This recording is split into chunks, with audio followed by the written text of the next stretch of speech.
On behalf of Indian Institute of Architects, Rajasthan chapter, I would like to thank you for your assistance in making this event possible. The ocean, the forest, the rising and the setting of sun are all sacred. How do we define the space that we design as sacred? The light, the air, the sound, the texture we mold, and fundamentals we seek to create a space. But how do we call them a sacred? Let's find out about a master speaker architect Sanjay Mohe in today's topic, In Pursuit of Sacred Space. Please join me in welcoming architect Sanjay Mohe, founding partner of Bangalore-based Mindspace Architects. Architect Mohe is a well-known face adorning a lot of architectural forums, talks and juries. He has a working association of 21 years with Chandravarkar and Thakkar, besides which his experience also includes a short stint in late Charles Correa's office and in Saudi Arabia. An alumnus of JJ College, his work includes many award-winning projects, institutes, residences, housing, research lab, memorial libraries, hospice, beach resorts, and many more. Some of the awards won include JK Great Master Award for Lifetime Achievement, Golden Architect Award by A+D and Spectrum Foundation, JK Cement Architect of the Year, and many more, and gold medal from Arcacia. Please welcome, sir.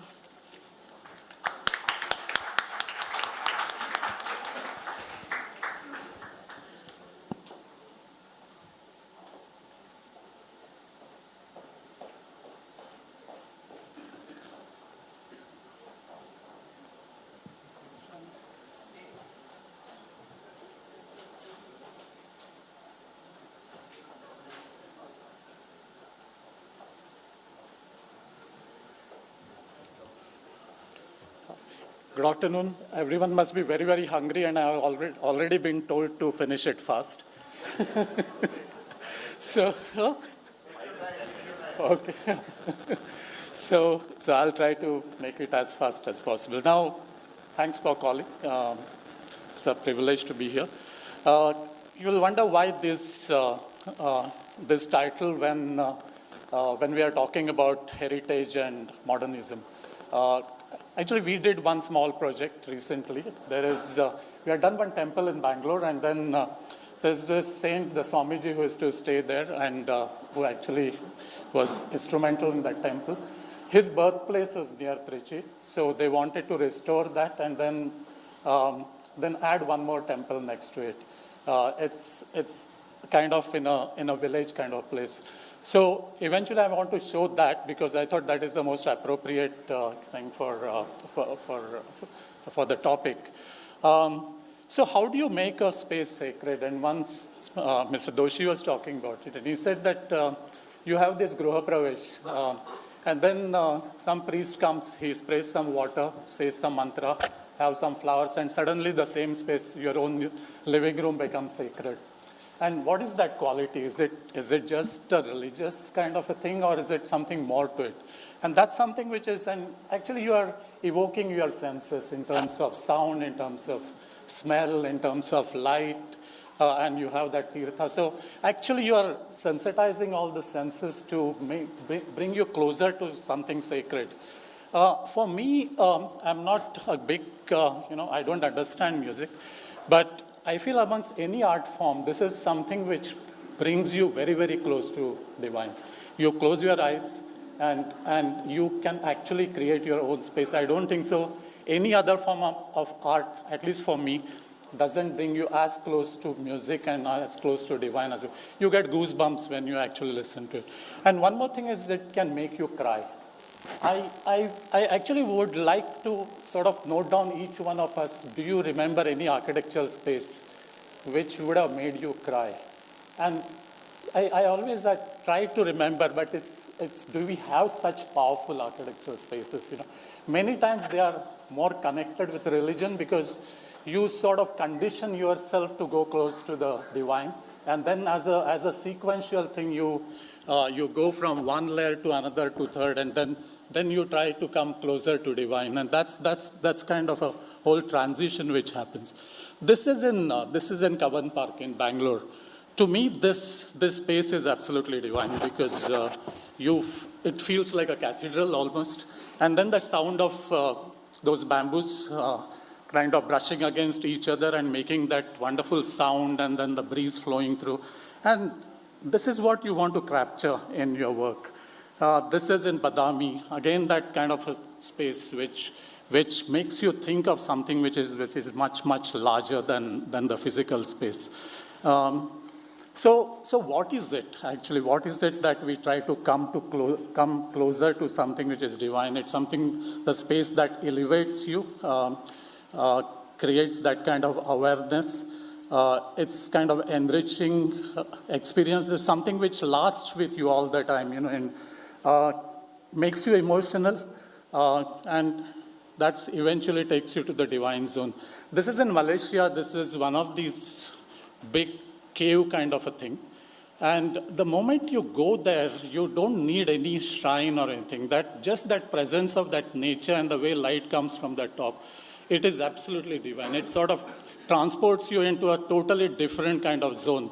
You're not even aware if there is a huge crowd around you or whatever. It just takes you into a different. So I have this habit of making these kind of sketches. When I don't have anything to do, I keep drawing these sketches. And this is something to just capture the light, the power of the space. This is another one without any context, nothing. I just keep drawing this to find out what you could actually, what is that quality which takes you beyond just the architectural physical space.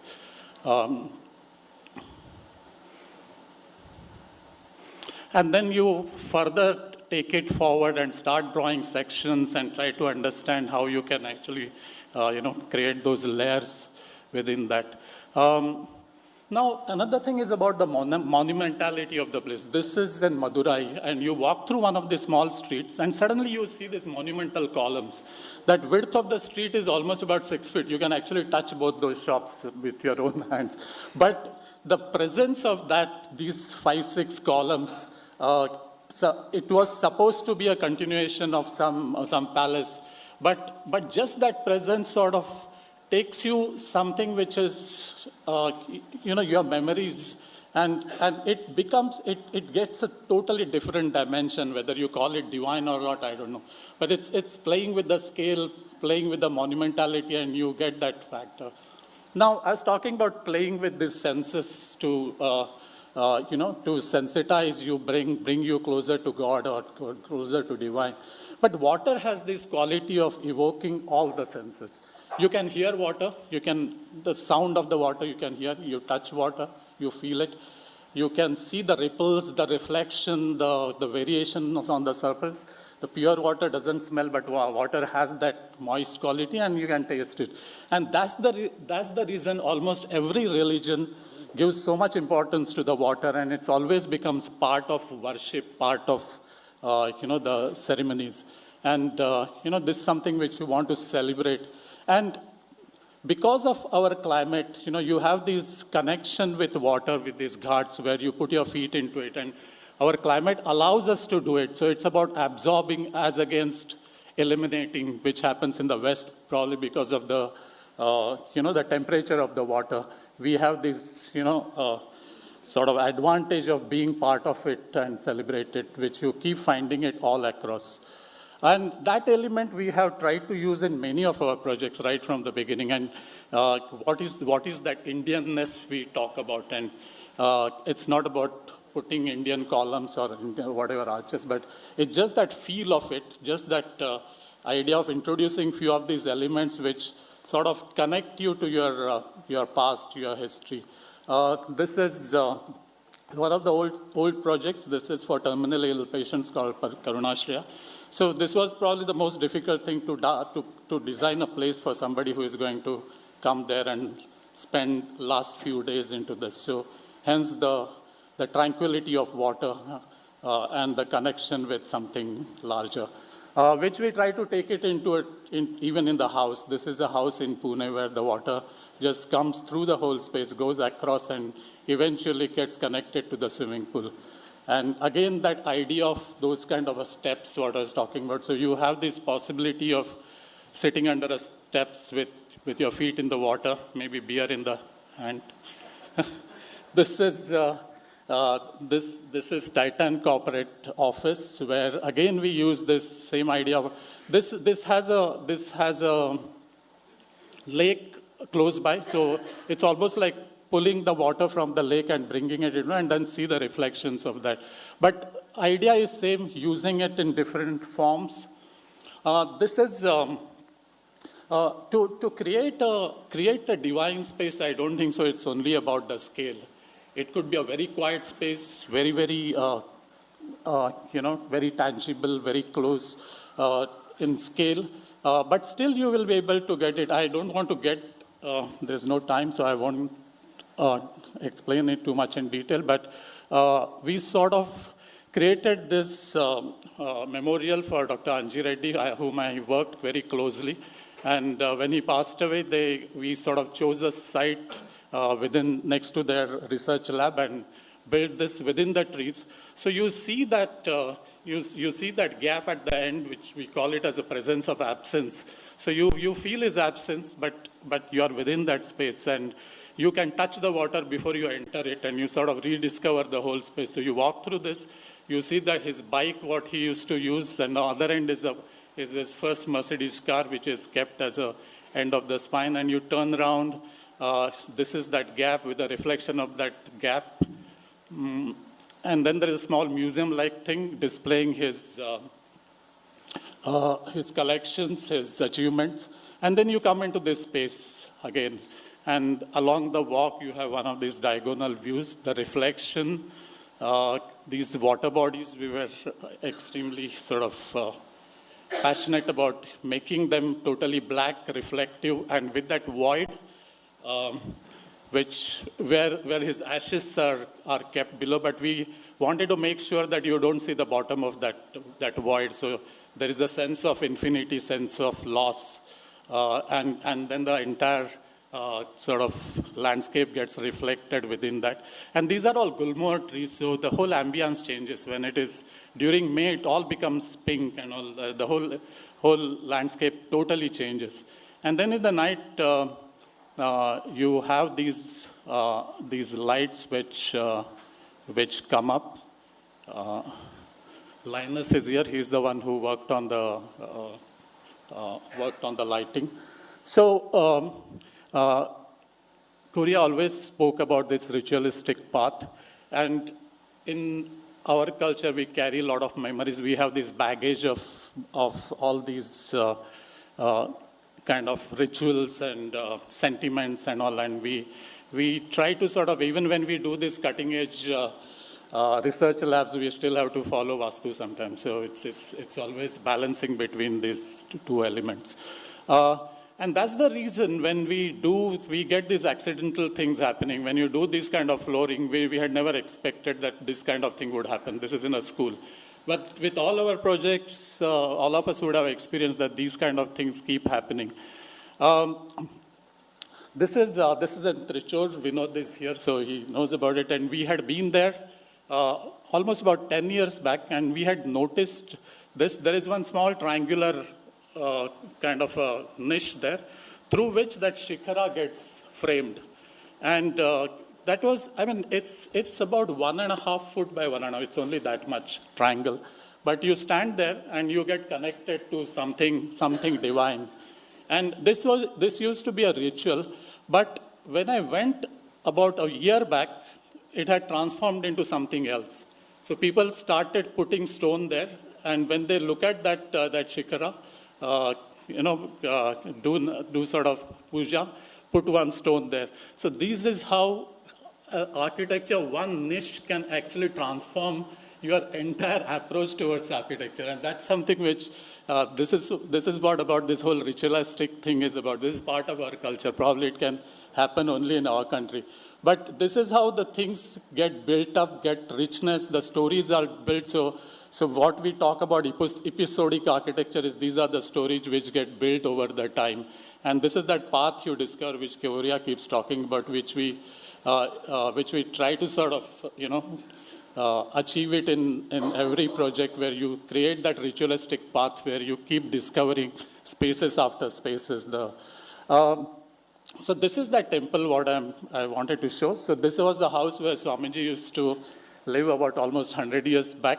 This was when we went there, one old person was staying there, and there was hardly anything around. But it's kind of situated in, this is the scenario around. But what happens is there is one nice stretch of water right in front. And in front of that, there is one Tulsi Vrindavan where those Swamiji's ashes are there. So there is some kind of a sacredness to this whole thing. And in fact, first time when we went and saw this, there was a peacock sitting there. So it really transported us into something very, very different. So that's the connection with water. This was the house the way it was with all these photographs and all. Pretty dilapidated, and also we thought that why not create a small museum kind of thing with belongings of Swamiji, and his philosophy and his writings would be written there. There was a small well at the end of the thing, courtyard, and wanted to make use of that, so we started restoring that. So they bought a plot beyond that, which is a very narrow, and this house was demolished in between when we went there. This must have been a row house earlier, but when we went there, it was not there. So we said, let's see how do we make use of that space. And this is a very long and narrow plot at the end of it. And surrounded by all green. It's right in the village. So this is how, from the end of the plot, when you look back at that house, this is how it looked like. So this was a situation. You had this house and you have this long strip of thing with water in front. And then this very narrow road which comes. In the beginning of the road, there is one more temple. Actually, a couple of shrines are there right in the beginning. So these were the trees, and that Tulsi Vrindavan, what I was talking about, right in the front. We started sort of creating these courts as a experiential path, what you would take. So probably you were dip your feet into the water first, and then come through this court, and then start responding to the existing structure. The well which was there, so we introduced one. Eventually, it's not yet done, but we wanted that to walk through the water, so you actually put your feet into water and then come in, which happens in some of these temples in Karnataka, Tamil Nadu, and all. So wherever there was a well, we introduce a water body, what you see there next to that. So the water just gets connected before you reach the temple. Then we added a few of these walls with a olden kind of a similar materials being used to sort of connect it. And then they wanted a guest house, a space in the middle, and finally the temple, which comes as a focal point. So you kind of typically you walk through and discover the temple, and then most of these temples in again Karnataka, Tamil Nadu, Andhra, they have these red colors with white strips. That's something which is a typical kind of a symbolic sort of connection as a temple. So we wanted to use that red and white, which you see here as well. So that color started coming in, and we still wanted to create a modern form, but still it had to look like a temple, because a common villager should be able to identify it as a temple. So this is how this entire thing came up. These were the sections. This topmost point had to sit on the where the deity sits. So some of these things had to be looked in. The way the light sort of comes in. So this was a well. So if you see the plan, we had to remove some of the walls, open it up, make it more accessible from the side road rather from the front, and then make it almost like a museum kind of. And we wanted to have some of these sounds and all, which would probably you would. Have some of these bhajans playing, some of the talks of the Swamiji would be there. So these were some very initial renderings. How you would sort of rework on that. These two walls were connected, and then only the inner part of this has a red color. And then we wanted to put this, one of these big rocks kind of thing, which hasn't happened, and then opened up those openings on the right, and what you see beyond is a temple. So this is the connection. We changed these windows and added those typical Indian, where the shutter opens right up to the floor, so you get breeze onto the body when you sit on the floor. And this is that water which gets connected. Now, again, just to talk about water, it becomes so sacred the moment you put it there. We had never expected that when that inauguration happened, people started putting that water on their head, and also it suddenly gains a sacredness for no reason. This is looking back. So initially we were looking at it as a complete white thing, which most of our buildings are white, sitting on a green. But eventually it became red because we thought this has a stronger connection. But yeah, okay, I'll show it. I'll take it beyond. So this is the entire form, the way it sort of cascades down, and the quality of light which comes into the space.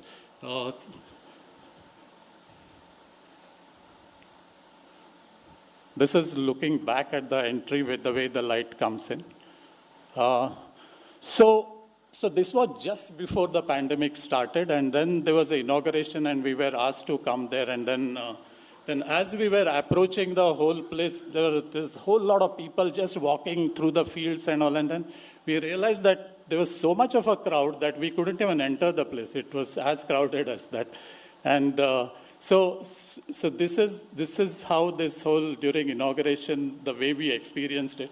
But what was nice is we designed these places for people. We want them to get absorbed into the space, and you want this to happen. You want people to become part of the architectural ambience. So it was not for the photography, for taking those typical shots which will get published, but this is the energy that what we were looking at, which was happening. And one of the rituals is to climb up right onto the top. Only few people get access to it, to that kalasha when it is put. So being an architect through this crowd, somebody pulled us and then took us all the way up. So this is what the thing is. And this is what I was talking about. At some of them were trying to put your feet there, putting flour into it and putting that water on the head, and also, so suddenly it gained a totally different kind of a feel.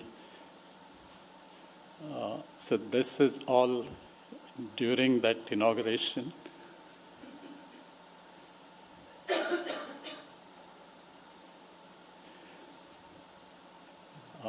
Framing some of the views. So this is the relationship. This is a typical temple in South. So we were just trying to play with that bit of a white, which I'm not sure. We're thinking of removing that white and making it all red. So these are few of the shots. Actually, we haven't been able to photograph it and all because after pandemic, we have really not gone there and seen it. So that's the restored house. Still a lot of, the problem with temple and all, they will start putting those kind of pots in, which we'll have no control over it. So this is the connection.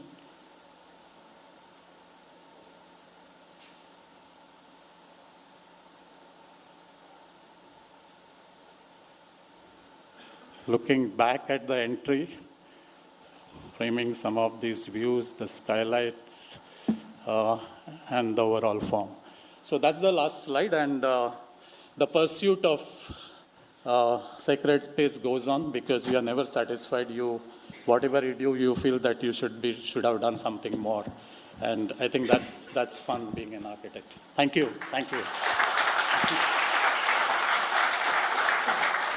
Thank you, sir. Your narration has definitely helped us to ponder onto how to create a space that makes us feel connected, safe, and calm, thereby adding a dimension to our storytelling. Now, I would like to invite architect Ravi Gupta to come on the stage and present a token of gratitude to our master speaker.